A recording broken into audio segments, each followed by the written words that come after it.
Commercial real estate নাকি residential real estate, কোনটা ভালো? এক গ্রুপ বলবে কমার্শিয়াল আর এক গ্রুপ বলবে রেসিডেন্সিয়াল।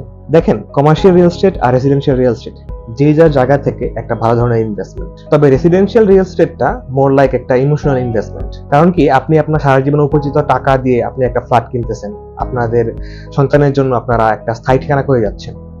এটা এক ধরনের বড় ধরনের ইনভেস্টমেন্ট, এর সাথে অন্য কিছু কোনো তুলনা হয় না। তবে আপনি যদি ইমোশনাল ইনভেস্টমেন্ট এই ব্যাপারটাকে একটু দূরে রেখে একটু রেশনালি ডিসিশন নিতে চান, আপনি যদি চিন্তা করেন যে না, আমি ইনভেস্ট করলে আমি কমার্শিয়াল স্টেটেই ইনভেস্ট করব, তাহলে এই ভিডিওটি আপনার জন্য।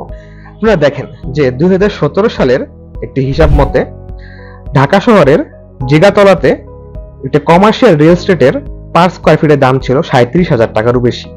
শান্তিনগরে ছিল 50,000 টাকা, খিলগাঁওতে 40,000 টাকা, আর গুলশানে ছিল 28,000 টাকারও বেশি। আর 2023 সালে খিলগাঁওতে এই 2 কিলোমিটার রাস্তার মধ্যে প্রায় 400-টিরও বেশি রেস্টুরেন্ট ছিল। দেখেন, এগুলো কিন্তু কোনোটাই রেসিডেন্সিয়াল রিয়েল এস্টেট না, সবগুলো কমার্শিয়াল রিয়েল এস্টেট। আর রেসিডেন্সিয়াল রিয়েল এস্টেটে আপনি এতটা দাম পাবেন না।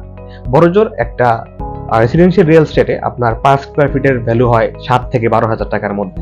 বাট ওই জায়গাতে একটা কমার্শিয়াল রিয়েল এস্টেটের দাম 30 থেকে 40,000 টাকা, এবং 50,000 টাকা ছাড়িয়ে যায়। আর আরেকটা জিনিস যদি আপনারা খেয়াল করেন, তাহলে দেখবেন কি এখন মোটামুটি সবগুলো ই কমার্সেরই একটা ফিজিক্যাল আউটলেট থাকে, ছোট কিংবা বড়। তো যত বেশি ব্যবসা বাণিজ্য বাড়তেছে তত বেশি আউটলেটের সংখ্যা বাড়তেছে, আর যত বেশি আউটলেটের সংখ্যা বাড়তেছে তার মানে হচ্ছে তত বেশি কমার্শিয়াল রিয়েল এস্টেটের চাহিদা বাড়তেছে। আর কিছুক্ষণ আগে আপনাদের যে একটা রিপোর্ট দেখালাম, সেই রিপোর্টটা ছিল 2017 সালের, তো এখন 2025 সাল। তো এই 8 বছরে কমার্শিয়াল রিয়েল এস্টেটের দাম কতটুকু বেড়েছে এটা তো আপনারা ভালো জানতে পারবেন। আর ওইসব এরিয়াগুলো ছাড়াও ঢাকার অন্যান্য সব এরিয়ার কিন্তু কমার্শিয়াল রিয়েল এস্টেটের দামগুলো কিন্তু বাড়তেছে। সো আপনি চাইলে ফ্ল্যাটে বা প্রপার্টিতে ইনভেস্ট না করে আপনি একটা কমার্শিয়াল স্পেস বা একটা কমার্শিয়াল রিয়েল এস্টেটে ইনভেস্ট করতে পারেন। বাট আমি আবারও বলবো, কমার্শিয়াল রিয়েল এস্টেট বা রেসিডেন্সিয়াল রিয়েল এস্টেট দুটোই ভালো ইনভেস্টমেন্ট। তবে আপনি যদি নিজের জন্য একটা স্থায়ী ঠিকানা করতে চান, তাহলে অবশ্যই আপনি রেসিডেন্সিয়াল রিয়েল এস্টেটে ইনভেস্ট করেন। কারণ কি, দিন শেষে বলতে গেলে যে নিজের বাড়ি থাকার যে একটা মানসিক শান্তি, সেটা আর কোথাও আপনি পাবেন।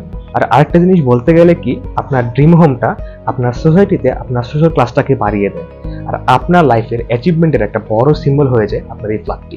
সো রিয়েল এস্টেট নিয়ে আপনার যদি আমার এই ভিডিওগুলো ভালো লেগে থাকে, তাহলে don't forget to like, comment, share and subscribe. See you.